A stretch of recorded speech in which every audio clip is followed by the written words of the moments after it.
Mayor, members of council, for the agenda tonight, we have a few items. There'll be a real estate matter that will be a closed session. And then after the council interest, we had a discussion last month about bringing back the First Baptist tax exemption on the 9th, which is tonight.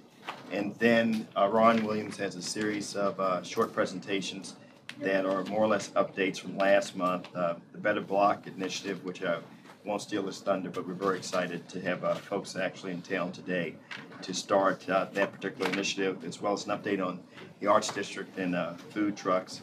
And then Kristen Lentz will give us an update on the regional sewer consolidation. I believe that came up earlier this year.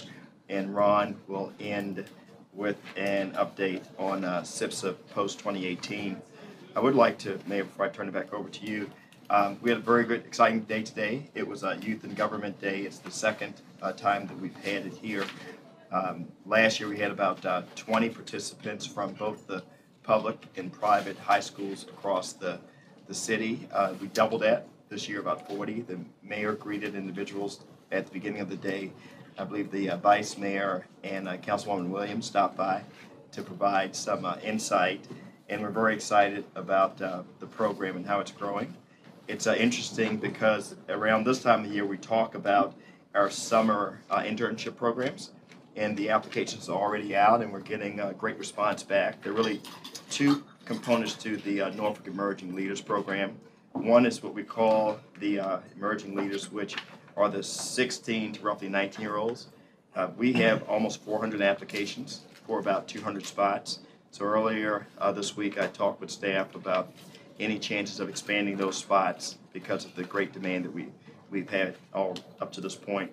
And then we have the Executive Internship Program, where I believe we mentioned to council last year, where we had about 23 interns who actually, after graduation, we were able to snag 5 of them, and they have been doing some tremendous work here in the city. So we're very excited about today and what's going on in terms of emerging leaders. I would like to bring 2 quick points to your attention. One is that we are, the city's in receipt of a PPEA for school construction. I did reach out to the superintendent last week to inform him that that has been delivered to the city. And I know that the council had mentioned in March about school construction and going forward and how that would occur in the city. I will say that I had a very good discussion with the superintendent, and however we proceed will be a collaborative process where school staff is around the table as well as city staff and analyzing whether or not we should move forward with the PPEA. On your docket tonight, you do have one ordinance that is providing an update to the PPEA, which we've had, I believe, since 2006. Right. Okay, so that's really, if we want to call it housekeeping or cleaning, we basically are tidying that ordinance up a bit. And I will say that Winter did provide for you in your Dropbox the next 3 months in terms of council meetings. And we're going to be diligent to make sure that at least once a quarter we give you an update of the next 3 months. So you have each of the council meetings with some of the items between now and June. And I'll end with saying that for the 23rd, so next week, it will be my presentation on the budget, which I'll deliver to the council, then it becomes yours, as well as at 2 o'clock. And at 3 o'clock, I do believe there's a joint meeting between the school and the council. And then on the 23rd of this month, I'll call it cleanup from January. There will be several discussions. One will be the Arts District, the plot, street events, and smart processing.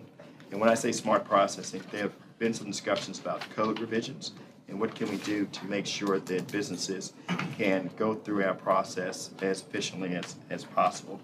And Ron will give you a wrap-up for the first phase of this 3-phase for the Better Block Initiative. So with that said, Mayor, on the 23rd we're going to talk about street events. Yes, sir. I know Dr. Whibley had 2 questions about street events as well as programming for the plot.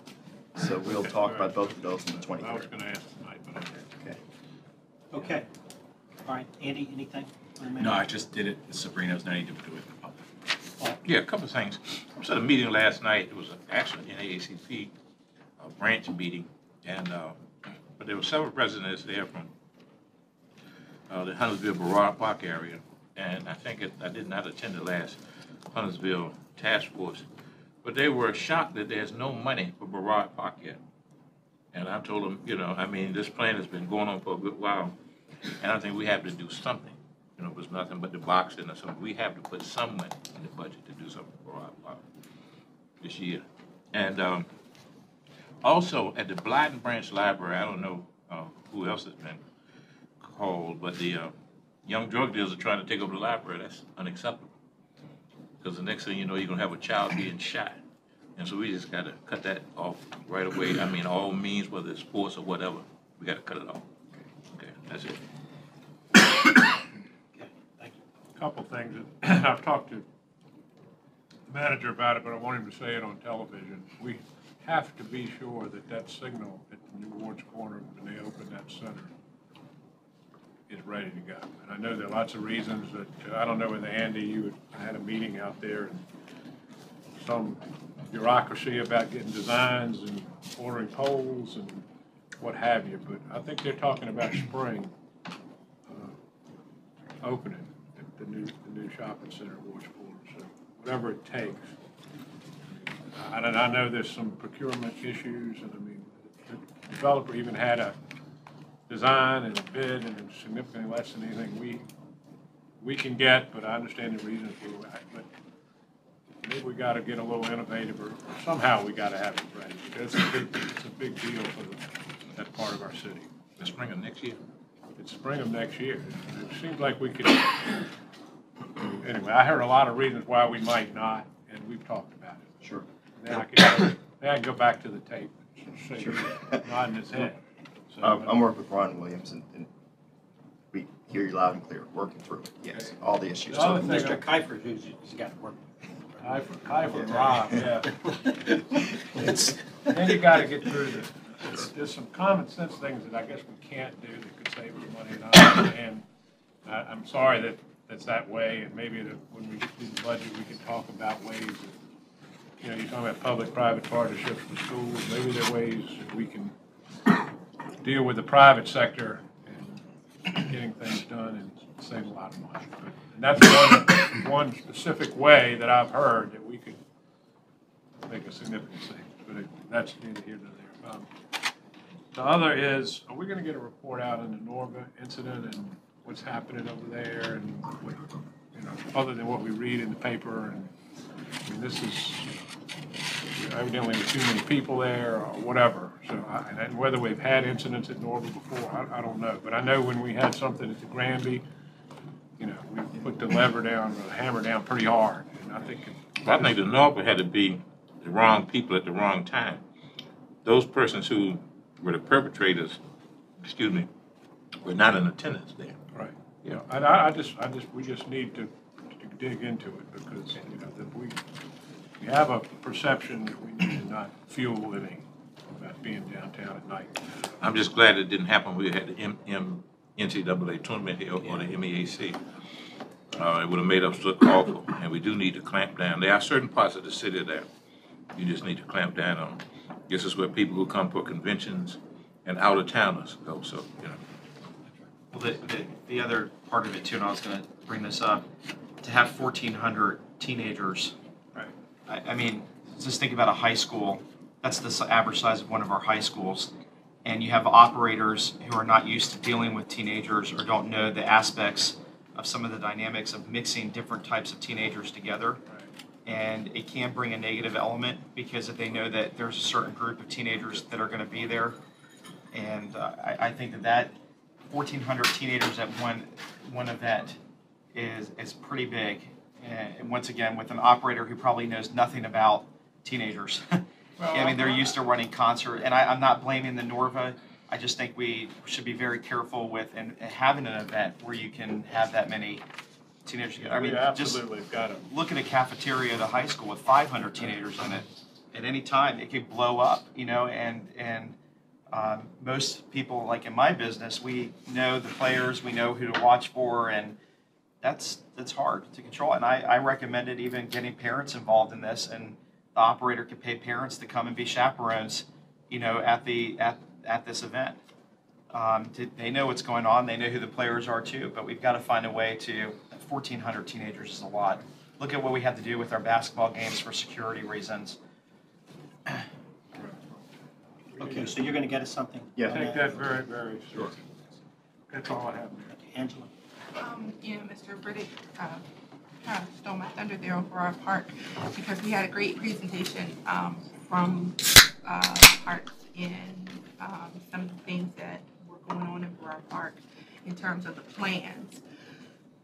Excuse me, and so one of the things that I wanted to have you look at over the course of budget cycles is to putting money aside for Borough Park improvements. And if it's possible that they gave us phase 1 and phase 2 of the plan as Parks and Recs, has it laid out. Can we even maybe phase 1A, phase 1B, in terms of beginning to get those items funded? Yeah. I'm sorry, go ahead. You want to add to Yeah, it? if we had some round ball numbers about like the boxing facility, there might be some money. I mean, you might be able to raise some money privately. I know there might be some people as well. I mean, if we just had some numbers, most of us haven't really seen a clear. The numbers they gave picture. us were somewhere around the $4 to $5 million But that's the whole thing, range. right? That is the whole thing. But if you're So, talking about biting it off in in increments. pieces. But I think there's some places where some real money could be had for something like this. If we just had, if you gave us a number or what that might get, there might be some phone calls that could be made and some people who this is the sort of thing I think that would inspire people to help. I really do. So we might get there sooner rather than later. Okay, Tommy, I'm sorry. Just the Norva incident, and also I'm hoping that maybe pretty soon that council can get an update on Cordish and where we stand with Waterside. With that, I know that the hotel conference center it will happen tonight, but I think for some council members too that this is another component of it, and we were able to move faster with the hotel conference center deal than we were with Cordish, and I think that council needs to hear, because I think we've been promised a couple times that this would be there'd be some closure on this. It would be nice to have that as well with this tonight. In a perfect world, we were trying to get to closure as early as tonight for both deals, and we're working diligently to try to bring something to you, Nate. All right. That's Can I break one thing very quickly? And I forwarded something maybe to you and to Bernard also. And Kristen's back. The HRSD is doing work all over, especially a lot in Ghent and West Ghent in these tight neighborhoods. And there's been damage to adjacent houses from drilling or what have you. And I don't know that it would seem to me there's a responsibility, but we need to be more responsive. And I don't know, I guess, Kristen, I talked to John about it, who we need to pay attention to these people whose chimneys are falling off and there's been some serious problems and a real lack of communication and sympathy or whatever, people losing heat in the wintertime, and it just gets worse rather than better. What is the 2-minute, are they not responsible for damage? They are, and like us, they sensibly make the contractor cover their exposure. And so that HRSD has required this contractor to have insurance. Hampton Roads Sanitation District, right? And the insurance company has got an adjuster, and so that you've got that private sector adjuster out there that is not pleasing everybody, and his pace is not pleasing everybody. But Kristen has a good relationship with the director of HRSD, and so she shared these complaints with him today, and he was aware of them and has been working on it. But he told us today that they have informed this contractor that they will withhold final payment that's coming due until these complaints are resolved to their satisfaction. And so that is one thing that's being done immediately on this person and the complaints from the particular project you're talking about. But that it's a little bit more complicated since it's not a city contractor. And so that Ted has been a good partner, but that right now immediately there's not leverage or a role that the city can. Right, but we Right. work, I mean, we have a close relationship. Right. And it comes back, everybody thinks it's the city. So We're Right. gonna go into closed session. Okay, I just wanted to be sure because some of it's been 3 and 4 months old. It's been Stonewall, and I'm hoping it'll go away. It's not right. Yeah, and John, real quickly, with the gas lines that are being replaced, they're putting, it's a neat way I think they're doing, they don't have to tear up the whole area to do it, they're kind of forcing it in. But where they're taking up cement on the roads, it looks like they're putting it, asphalt back down. Will they put cement back in those areas? Okay, It's just temporary. Okay. Okay. They will restore it to what it was. okay. Move the members of council assemble in closed meeting on April 9, 2013 at 5:35 p.m. in the 10th floor conference room of City Hall for the purpose set out in Clause 7 of Section 2.2-3711 of the Virginia Freedom of Information Act. That is consultation with legal counsel and briefings by staff members, consultants, or attorneys pertaining to a legal matter relating to exemption of property affiliated with the church. Mr. Protogiru? Aye. Mr. Riddick? Aye. Mr. Smiegel? Aye. Dr. Whibley? Aye. Ms. Williams? Aye. Mr. Wynn? Aye. Mr. Frame? Aye.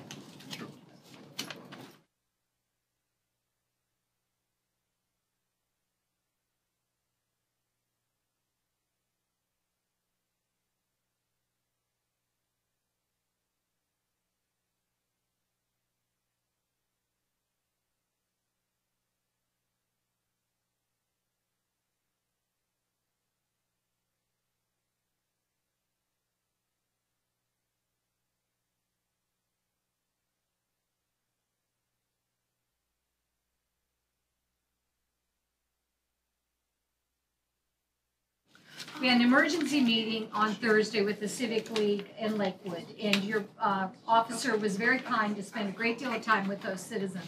But I was troubled by the statistics he was giving citywide for our increase in burglaries and robberies. And I wondered if we needed to, at some point, have a presentation on that or talk about that. He quoted 250% increase. Yeah, mine did too. Yeah. Overall crime's up about 3% as of. I'm just talking about burglaries and larceny. What you have to remember is some of that is because the numbers are so small, the percentages get very big Sure. when we have an increase. Right. I will say that we have seen an uptick in residential burglaries, and we are looking to address that. We have a field operations bureau meeting tomorrow morning to talk about that issue. We have a Comstat meeting on Thursday, and that will be the focus of what we talk about is how we get to that. To try to Because it was troubling, because they say, are we the only neighborhood that's doing this? And he said, oh no, there's an epidemic all over the city. And so, you know, that's a little worrisome, and so I wanted to get the scoop on this. That's Thank you. You heard the same thing? Yeah, but they also ended with reminding people not to leave your doors unlocked, your cars, leaving your GPS devices, leaving your laptops and your purses on the front seat. Yeah. So, These guys have really had a rash. yeah. Because Oh, a yeah. lot of them were crimes and Yeah, robberies. they had If it. you go through the list at Lakewood, there is no violent crime, there's no, I mean, zero. East Beach They had brought a, that up, But- but you would say that. East But Beach had a I had problem. the numbers, but they've, Anyway, they're some pretty people have upset. seen these people breaking in their cars. So, for sure. Okay. Okay, Mayor, members of council, purpose of this briefing is to give you some updates on 4 activities that we've categorized under Vibrant City Initiatives. So the first one you know about, but I want to give you some insight into this actual event. While the actual Better Block demonstration occurs Friday evening and Saturday, the activities have really began a month ago when we first did a walkabout and recruited volunteers for the event. And right now, as we speak, those volunteers and committees that have been working on this our meeting with Andrew Howard, who came in last night from Team Better Block and are down on Granby Street, and we'll start to prepare the block. The amount of enthusiasm by volunteers has been very amazing. These are actual shots sent by volunteers or posted to some of the event Facebook sites over the past 2 weeks. Lots of energy. Over 130 citizens have volunteered, donating not only their time but also materials for this for this creation on this block. To give you some specific insight as to what you might expect. These are examples or combination of either some specific things from here in Norfolk or either items that have showed up in one of the other Better Blocks across the country. There will be some entertainment. This is not a street closure event like we do for Meet, Greet, Imagine or something that we do on a block event or at Town Point Park.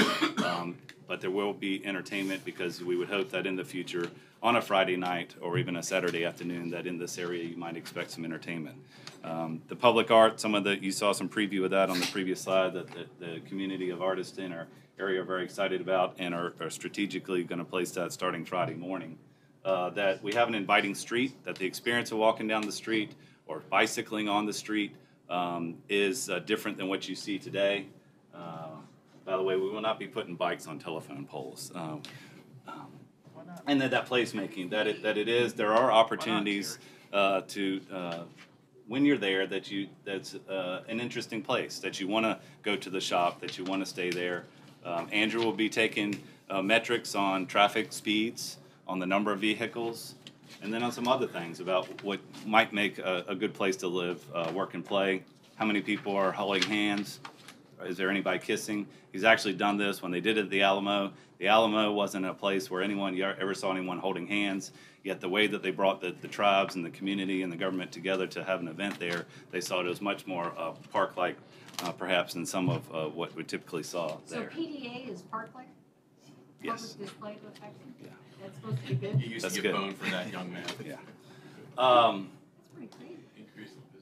In your Dropbox, you can all these type of activities. This is what has been proposed. It's continuing to evolve over the next couple days, but this is some of what you'll see. At the intersection of Olney and Granby Street really is the entrance to the Better Block weekend. What you see there with the commitment of Bike Norfolk and volunteers. Andrew, as you know, is a certified transportation and urban planner.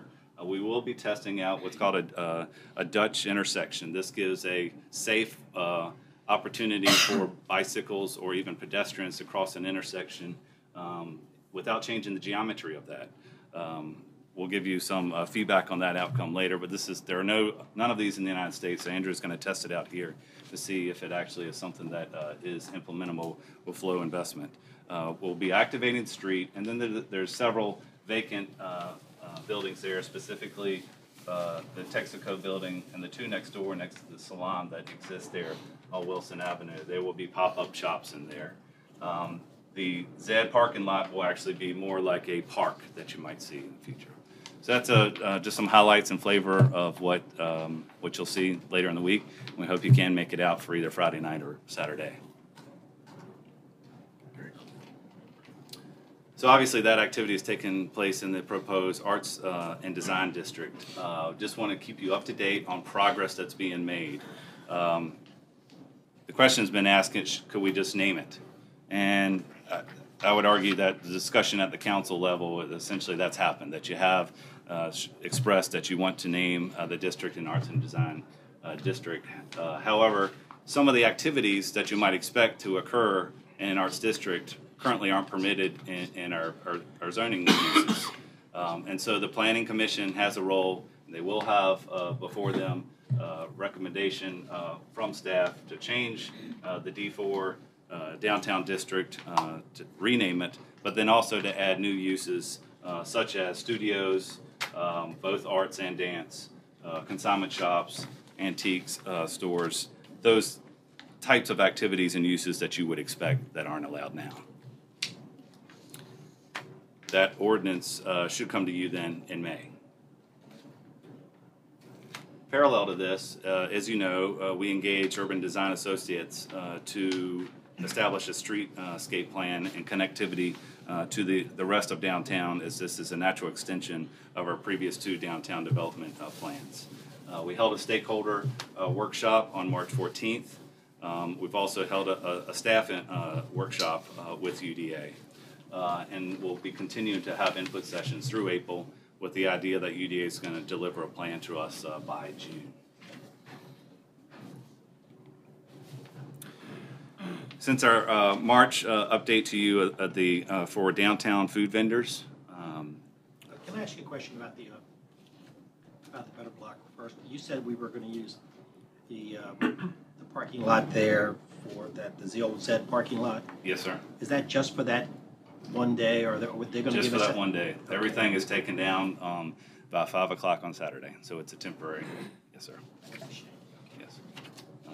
And all those vacant properties, of course, are listed and on the market. There's been great interest in the area, particularly in the past month. One owner shared with us that they'd had more interest in the past month than the previous 5 years. So, the pop-up restaurants, how long would they stay for the pop-up shops? Just the weekend? The complete event is from 5 to 9 on Friday and 9 to 3 on Saturday, and then we close. How much money are we committing to this? Somewhere I saw $43,000 somewhere, I don't know. That's the complete consulting package. Okay. So everything that they did when they came in January, where they surveyed the areas, the 4 areas, the recommendations that they had, there are different components to it. Most of them, the different components are $4,000 to $5,000 each. We're in about the 4th or 5th component. The actual Better Block weekend is a $5,000 component, I believe. But all total, it's a $33,000 consulting package for the whole package, which includes but bill plans. After this weekend, they'll also provide bill plans for 35th Street and 5 Points as well. So when we have the ability as a community to go in there, if those commercial corridors and neighborhoods would like to do it, we know what the recommendation from Better Luck is about what to do there. And then we had $10,000 for expenses that are associated with some of the stuff that we have to do, printing of posters and things of that nature. Now, for this proposed art district, are we committed any money to that, or is that just a rezoning? That is one of the items that we have under analysis right now.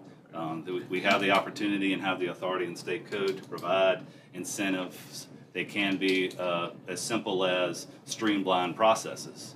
And so through development and the city manager's office, we're analyzing what, if any, incentive package should be provided. Okay. Thank you. After my last presentation to you on food vendors, we committed to having vendor and public input. We hosted a session last week, and I've scheduled another one. Primary purpose of those is to talk about specific operational issues as what we have contemplated in the operation and the securing of those right-of-way spaces that are contemplated under what we have in this the draft ordinance. The draft ordinance is an ordinance that would revise Section 42 in our city code that authorizes the manager to establish designated right-of-way spaces, as we talked about with you in the proposal. The two primary things that we've talked about with the vendors and had very good input and discussion is how much time and how do you secure the space and what a fee should be. So it could be that they move around. The consensus was that they at the first meeting was that they really would like to stay in one spot, but perhaps they have alternating. So we're working through those details, and all of those wouldn't necessarily be embedded in the ordinance for you, but we want to make sure that we have, once the ordinance, if the ordinance is passed when we bring one to you in May, that we have a program that's ready to roll and we could get it underway. So you're going to tell us what the fees are, the license Yes. amounts are prior Yes. to that? Yeah. And did you all come up with times? Mm-hmm. What we are recommending right now and for the downtown is till 2 a.m. on the weekend and midnight on the Beginning week. It depending on which day, it's 6 or 8. There's a matrix I can share with you from the In the March evening? presentation. In the evening? In the morning. So they're going to be from 6 in the morning till 2 in the morning? Is that what we're saying? They on certain days, and it alters whether it's Friday, Saturday, or Monday. I will get you that. That exists now, Not in downtown. not in downtown, but for Right. for the vendor. I'm fine folks, with yeah. other parts of Norfolk. I'm concerned about south of Brambleton. Mhm. So when we're talking 6 to 2 in the morning, I don't have a problem till 2 a.m. Frankly, I don't have a problem after 6 p.m. I have a problem during the business lunch hour. I don't care if they're there on Saturdays. I don't care if they're there on Sundays from 6 a.m. I have a problem during the business lunch hour, Mhm. and that's what we're giving them, right? Yes. Okay. That's Have right. you contemplated the tax dollars that a restaurant, that is a brick and mortar restaurant, gives the city versus a truck? Has that been contemplated by the planning commission? Have they looked into that at all? The number of employees, how many people are in a truck? 2, right? At most, maybe 3? How many people are in a restaurant? How many people does a restaurant, brick and mortar restaurant employ? Have you all sat and contemplated the employment that could be lost? I'll take care of it. How will you take care What of does it? that mean? So what It's about- down the road. I mean, it's down the road. You guys have already, I mean, from what I can tell, just like when I was in Detroit and I came in last time, you, Terry, said, well, go ahead and go on down and we'll just talk about, we're not going to change his mind anyhow. Well, frankly, I'm not going to change yours, but I do have a distinct opinion on this. That's And what I'm I not here to change your opinion because you don't want it changed. So, if you want this, So I'm sorry, I'm confused. Do you don't want need to be your confused opinion? about it. Do you want your opinion changed? No. So No, why am you I any said, different? Don't point at me. You didn't want, I'm not Don't pointing point at you, me. Terry, but you said, Who was that you pointed at? I'm not pointing at you, Terry. I've got my hand and I'm talking to you. When I was gone, I had distinctly, you said, well, we're not going to change his opinion. It doesn't matter anyhow. There have been votes in this council, there have been discussions in this council that I said we should delay them because Terry's not here and she's interested in it. You didn't care at all. So be that as it may, you all have already discussed this. My opinion of this is that I have no problem with food trucks from 6 p.m. or 7 p.m. until 2 a.m. The lunch hour is problematic. And those businesses are very fragile during the downtown lunch hour. And I have a problem with that. I don't have a problem with these trucks being here, frankly, on Saturdays and Sundays. If they want to be there from 6 to 2, I have no problem with that. But spending my entire business career in downtown Norfolk, I see how fragile these places are. And I see what a brick and mortar restaurant gives. It gives taxes, it gives employment. Multiple people are employed, not just the guy who drives a truck and the guy who stands behind a grill and slings a taco or burrito out. Whatever they want to do, a pizza or a hot dog. So, it bothers me that we're not even looking at these and considering how this is going to affect brick and mortar restaurants. Yeah, is it cool? I got no problem with cool after 6 p.m. I got a problem with cool during lunch. And that's my In opinion. fairness to all, and I'm with Andy on that. So when it comes down to it, south of Brownson Avenue, I'm on the same. Have at it at night, because the person that's gonna go to the food truck is not necessarily gonna go to a brick and mortar restaurant for dinner. I get that, I see that, I have no problem with that, because they're not gonna go after the same clientele. But what happens during the business day in downtown, which is already fragile, and that really does depend on the weather, it depends on, literally, as somebody recently wrote, and I do agree, whether it's hot or it's cold, if it's raining or if it's snowing. People do not go out. If they do go out, they're going to barely get downstairs, and we'll just say, let's go downstairs. It's much easier than traversing across 3 blocks to try to get something. That's my opinion. You may not have cared about it before. I'm not expecting to change your opinion. I'm not looking to change your opinion. But the bottom line is you've got to consider where these brick and mortar restaurants are coming from and respect their opinions. Not just because something is a cool factor, which is fine, and I'm not against it. But you can't just blow them off during the lunch hour. That's all I Let can me just say one thing, Andy, in Yeah. defense of everybody, and we did have a lot of discussion. I do honor your opinion. Thank you. I think the idea was to move in a very limited, gracious, way and evaluate sometime into it, be it 6 months or a year, was there a negative effect on the bricks and mortars? I'm very sensitive to the people that go in there and rent and hire too. But there's a strong push to do this. So I think we came up with what, or we're circling to what was a very conservative way to take a look at this concept and how it impacts the downtown area. So that's why they were gonna have only select places and only 4 spots and what have you. So to try to not come in there and kill the restaurant, the bricks and mortar restaurants, but to have, you know, I mean, if a lot of people had their way, they just say, have at it. Get it first come, That first was serve, easy. wherever you want to You're go. right. You go in there, pull in there and park your truck, and if you're there first, put the meter or whatever and start serving. And but that's, I think, everybody is sensitive to what you're sensitive to. So I'm thinking we're coming up, and staff's worked really hard on it to come up with something that gives us a gauge of whether this is the right thing to do or not. Well, I mean, maybe, and I say this because it's rarely that I become so impassioned about something, because this becomes so personal, and I try to keep the personal out.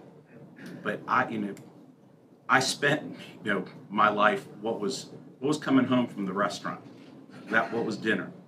There was a time period when I had left my practice that my wife in the family restaurant in Williamsburg, the question was, what's for dinner? What's the special today at the store? Because that was dinner. And I mean, I lived that was Pancake House. I lived that 15 years ago.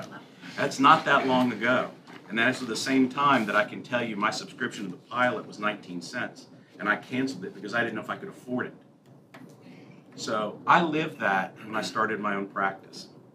And, went through all the iterations, as Paul knows, of leaving a law firm and all those ramifications that come with it. So a brick and mortar restaurant and the people who have brick and mortar restaurants, it becomes a very personal affair for me because I've lived it my entire life. And especially as an adult when I had no income and I was beginning my own practice after having left a large law firm, I relied specifically on what the store was bringing home so we could eat.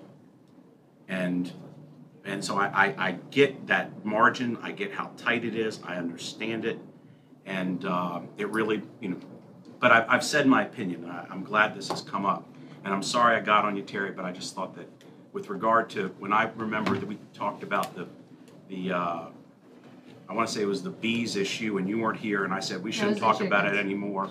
But we never did talk about it. But we still haven't voted. And I said we shouldn't still talk vote. about it anymore. We shouldn't vote on it tonight. We should give Terry a chance to render her opinion.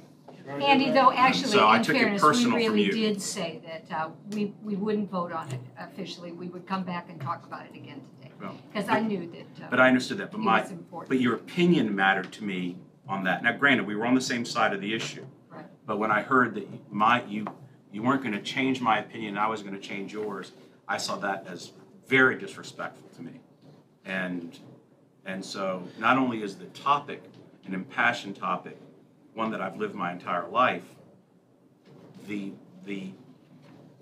double insult was that. And it got to me, and it came up to a head today. And I'm sorry, but you all now know what my opinion is.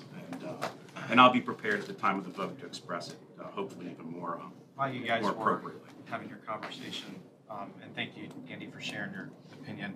I did send you an email. I was in Baltimore on Thursday and Friday, and we left the Baltimore Aquarium to go have lunch at the harbor. And I took a picture of the food trucks that were directly across the street from the harbor, and just wanted to share that with you. I'll tell you what, you talk about a vibrant downtown. Cordage Company's down there. Yeah, I almost stopped in to go talk to them to find out what was going on. I didn't have enough time. Marcus. But they had food trucks all over the place in their downtown. We didn't eat at them, but Hope you went to a brick and mortar. yeah. Okay. So I asked Lori Cross to do our last Vibrant City edition. All right, all right. I'm so excited. I think we kept that vibrant for you. Now that we got. I really am excited about this. This year we're building on the success of Meet and Greet and Imagine last year, and the city is partnering with Fest Events and the Virginia Arts Festival for 3 events this year. The first one out of the chute is Meet and Greet the Arts. It is being hosted and produced by the Virginia Arts Festival. It will be Friday, April 19th, from 5 to 8. And we are closing Granby Street from City Hall to Freemason Avenue. We're going to put stages on either end, so it'll bookend it. There'll be live performances, street musicians. What's exciting is this is also the premier opening night for the Birmingham Royal Ballet. So when we close things down on Granby at 8, people can go off to the ballet performance. And then later in the evening, and I put these cards at your seats, kind of details the front of the event from 5 to 8, and then on the back, later in the evening, the Chrysler Museum and the Virginia Arts Festival are going to premiere the first projection, outdoor projection on the side of the Wells Fargo parking garage there. It's called Airborne. So when people coming out of the ballet can experience a first time in its region projection. And what's so neat is this is a night really to feature the arts.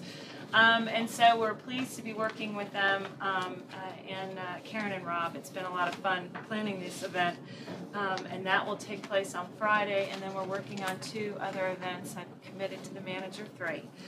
So Karen, Rob, and I are still planning on 2 events for later in the year. We'd definitely like to do another Meet, Greet, and Imagine, build on the success of last year, explore looking at some retail pop-up opportunities, take the lessons learned from Better Block to take some of the ideas that people wrote on the posters last year during Imagine and create a couple pop-up retail opportunities for those on Granby Street. So the footprint will remain for any of the events on Granby Street. We're going to keep the footprint to City Hall and Freemason. We won't go as wide as we did last year. So we're looking at Karen is working on contracts night with lighting companies, so we can bring back the string bulbs and the nice lighting that we had that night. But we're going to keep that footprint the same, City Hall to Freemason. So it brings it's a little bit more of an intimate experience. Lori, could you gauge, and I know it's really not probably a question for you, but I'm curious, the last experience that we had, could we see or can you judge what the uptick was?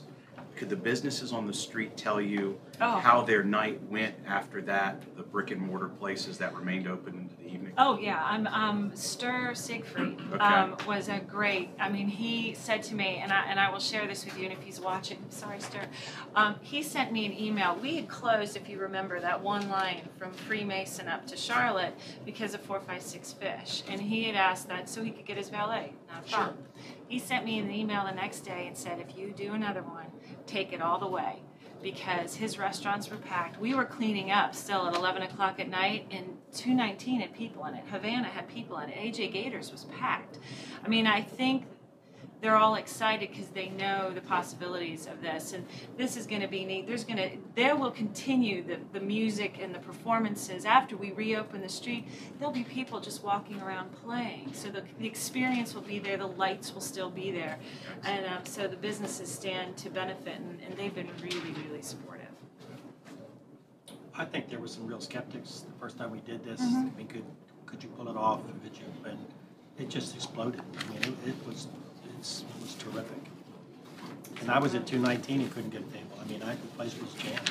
Yeah, that was neat to see that open on a Friday. It's not normally open on Friday night. There was a spontaneity about it. I mean, with church choirs and children's groups. And, I mean, it just really made it work. I don't want to lose the freshness of that. Guys. Okay.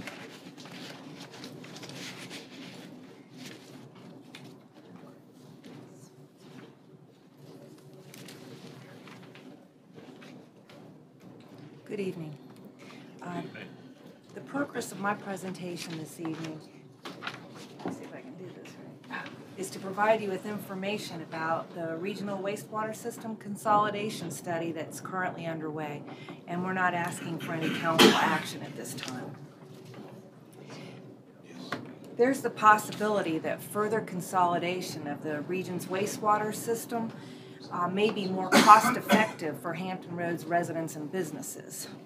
And last spring, the governing bodies of all Hampton Roads localities, including Norfolk, you may recall, adopted resolutions authorizing participation in a Hampton Roads Planning District Commission study of the benefits and challenges of further regionalization of the sanitary sewer assets and services. Currently, localities collect the sewage and pump it to HRSD, the regional agency that treats it. Physically, the region's wastewater facilities are interconnected and they function as one system, even though the various parts of the system are managed by multiple localities in HRSD. And because the system operates as a whole, how one entity manages its part of the system affects how another part of the system operates. And as an example, what one locality does in its system can actually cause sewage to overflow out of the pipes in another locality. Hampton Roads Sanitation District and the localities that are part of Hampton Roads Planning District Commission are all the subject of DEQ and EPA enforcement actions requiring their sections of the sewer system to be improved, with the goal being to eliminate overflows from the sanitary sewer system. And Hampton Roads Planning District Commission has been hosting regular meetings of the area's utilities directors and Hampton Roads Sanitation District as we attempt to coordinate how we're going to comply with these enforcement actions. Further regionalization is under consideration because it has the potential to eliminate some of the inefficiencies that are associated with each entity trying to keep its costs low and to avoid the legal responsibility and the environmental consequences of overflows from the sewer system. In addition, there's also the possibility that we could find more cost-effective system improvements, perhaps focused on only a few parts of the system instead of each locality having to make their share of improvements. In addition, we could perhaps get lower capital operating and maintenance costs that would result in smaller future increases in one single regional sewer rate for wastewater collection and wastewater treatment. The study that's currently underway will analyze the benefits and challenges of fully regionalizing management and ownership of the sanitary sewer system under HRSD. And in order to complete the study, Hampton Roads Planning District Commission, private consultants, the localities, and HRSD are all working together. Hampton Roads Planning District Commission hired the consultant to perform the study and appointed a steering committee of locality representatives and HRSD to guide the study along. The consultants that were hired have a combined expertise of financial expertise, legal expertise, and engineering talents, and their role is to gather data from the localities and Hampton Roads Sanitation District, then evaluate the cost and benefits of consolidation, and they are to provide a report with recommendations in August of this year. The localities and HRSD are providing data to the consultant and have agreed to review the study and its recommendations. However, it's important to note that the localities and HRSD have no obligation to comply with or accept the recommendations. The study has to look at multiple considerations, including the level of service that the various localities provide and what level of service would the regional entity provide. They'd have to look at potential governance structures for an expanded regional authority. There are economic development and supportive special projects that go on in the individual localities, and how those would be addressed by a regional entity will be examined. The consultants are looking at the transfer of assets and liabilities, including valuation of the assets and looking at HRSD assuming the debt on those assets. The transfer of personnel and equipment is being examined, and for those localities that transfer revenue to the general fund, something will have to be adjusted to deal with that. And then the report and study are to recommend how you could transition from several individual rates to one regional rate. In conclusion, further wastewater system regionalization may have the potential to be more cost-effective for Hampton Roads residents and businesses. And staff will come back and brief City Council on the results of the study this fall. And again, Norfolk is under no obligation to follow the study or report's recommendations. And if you have any questions, I'll be happy to try to answer them.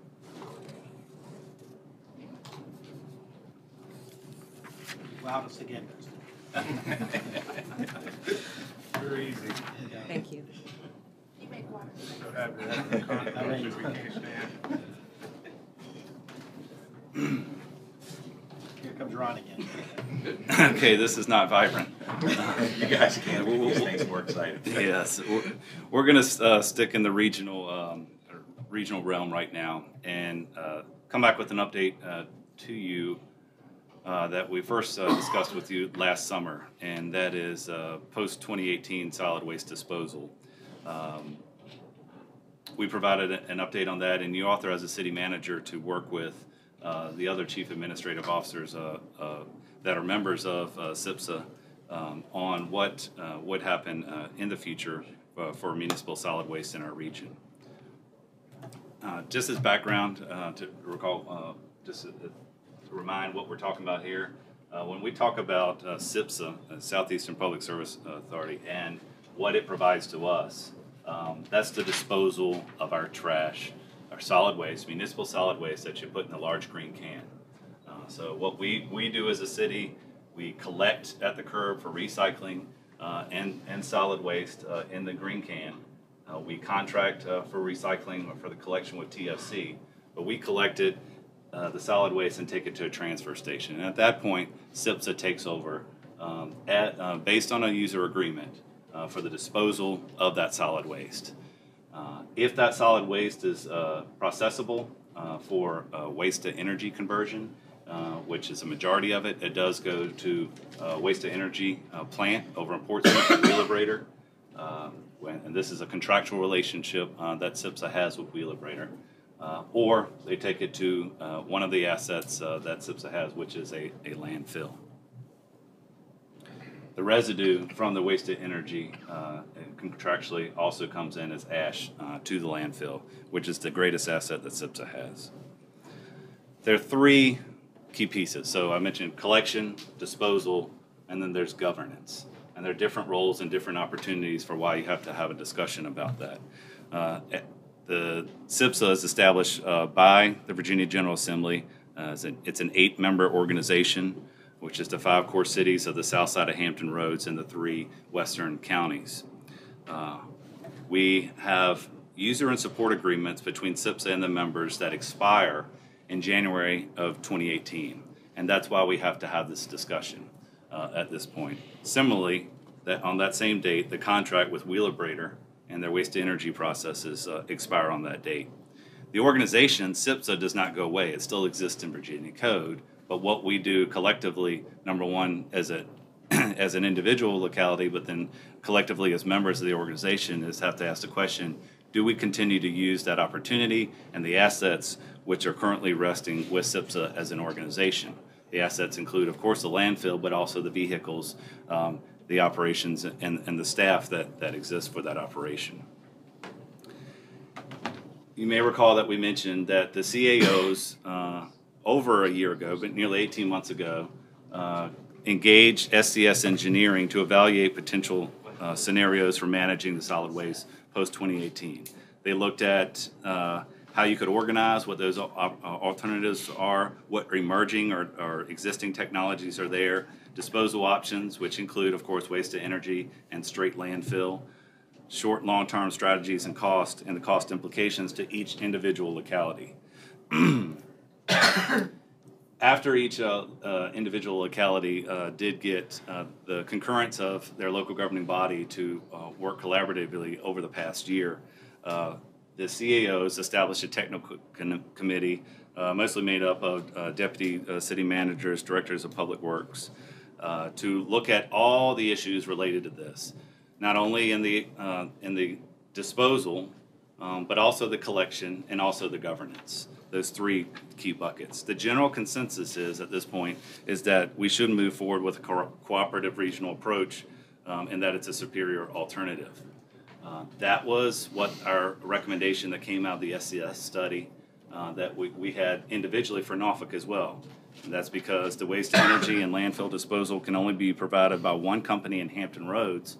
Therefore, essentially, we have a monopoly as our alternative versus SIPSA. That transportation costs out of the area are really too expensive for what we would look at in ongoing cost. That SIPSA, because of the reorganization of SIPSA as an organization in that governance aspect, took it upon themselves to make sure that they were debt-free prior to the expiration of those support and use agreements. And so post-2018, you have an organization that has valuable assets but has no debt. And then that the regional landfills have significant disposal capacity coupled with waste to energy option with the Wheelabrator plant. As a reminder, I've showed you this before, but basically these are the alternatives that we have in any near proximity to Norfolk, all of which are private landfills. Of course, SIPSA's regional landfill is in Suffolk. There are 7 cells that are permitted for use, cells 1 and 4, 5, 6, and 7 here. This is just off of Route 58 near where the interchange at 460 there. There is 833 total acres in all that SIPSA has in its landmass, 470 of which have been determined to actually be usable acreage for the site.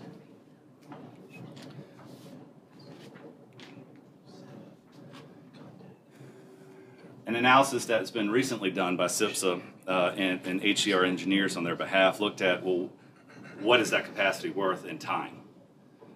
If you look at now that we have basically going into the landfill at this point, 250-some thousand tons.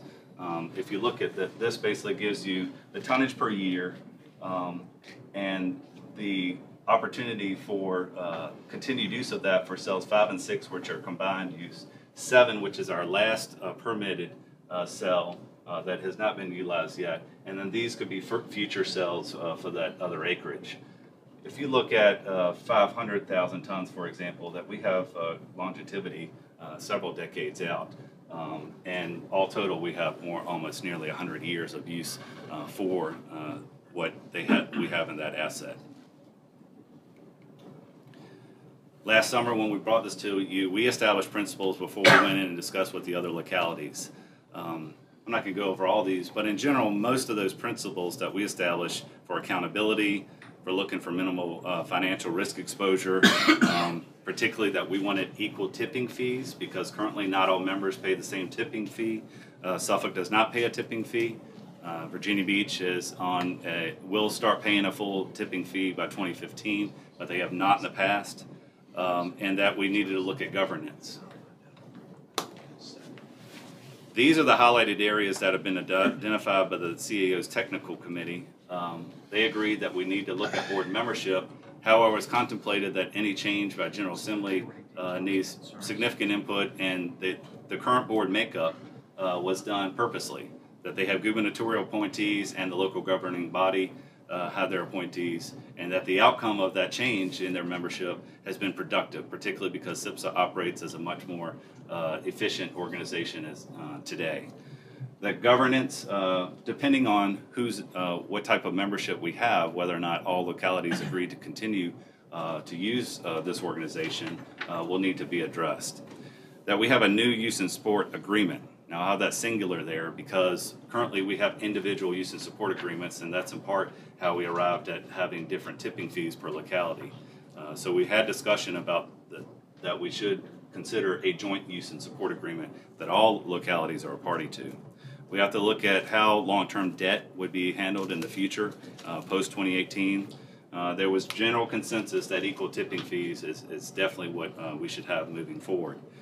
Transfer stations are different per locality. Some are owned by SIPSA, some are leased to SIPSA, and some are completely locally owned. Our transfer station is owned and operated by SIPSA. There are different disposal methodologies, as we've shown you, waste to energy, but there also could be different emerging disposal methods that we haven't contemplated yet. There was a consideration of divisions, and particularly because of the disposal methodology. The 3 western counties expressed great concern that they're currently paying for a very high tipping fee, yet their solid waste goes to private landfills that are actually in their counties. And that's a contractual relationship that SIPSA as an organization established. But what they know is that their cost, while we're paying $121 per ton in our current makeup, is that their actual cost could probably be somewhere around $40 a ton. And so the discussion about where does the solid waste end up and transportation fees, we have considerable discussion on that. And so some consideration of a division with western communities that might have a different disposal methodology versus the eastern 5 cities was put on the table. Norfolk did not agree with that, and primarily because we could not get back to an understanding of how do you govern 2 different organizations under one entity. We haven't concluded on that, but basically we're at the point of our recommendation.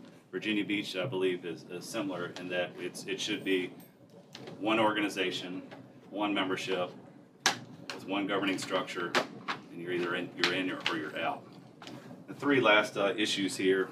Number 1, Suffolk has the right to for a conditional use permit for the expansion of those cells. So those cells after cell 7 all have to be granted a permit by Suffolk.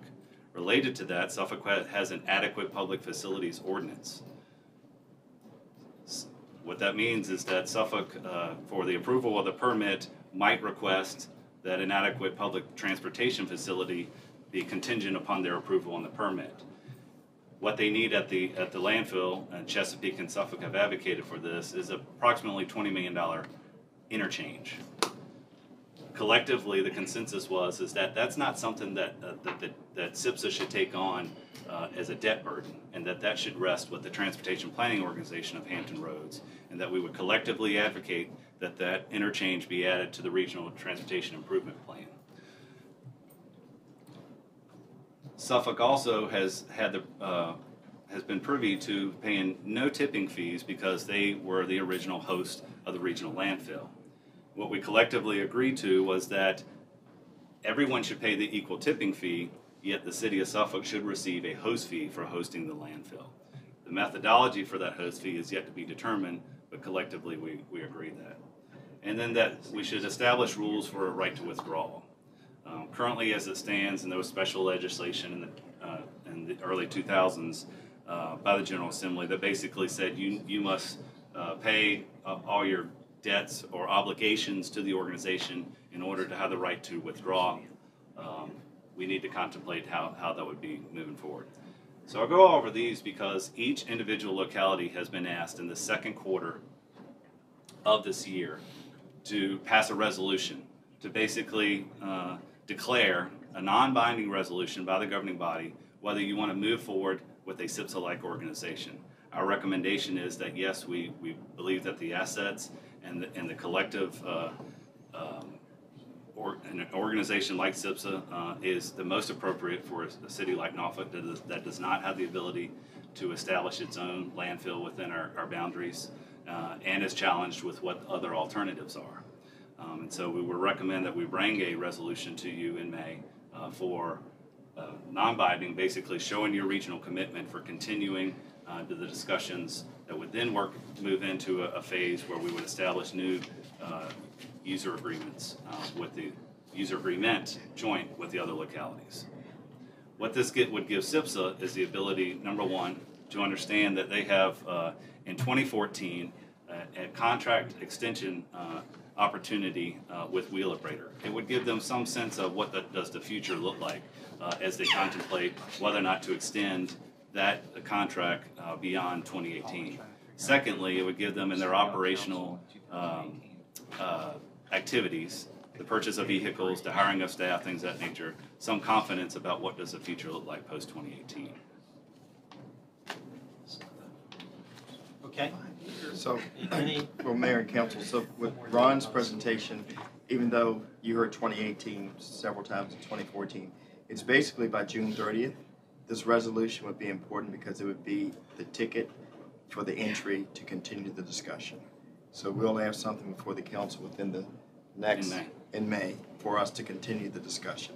And those localities that don't have resolutions, that would be basically them not being a part of the discussion. okay. Okay, Ron. We're gonna have one walk-on tonight, which is Bernard and Brecker appointing a couple new staff members. And we have a couple of ceremonial matters, proclamations. Looks like we got about 25 people signed up for PH1.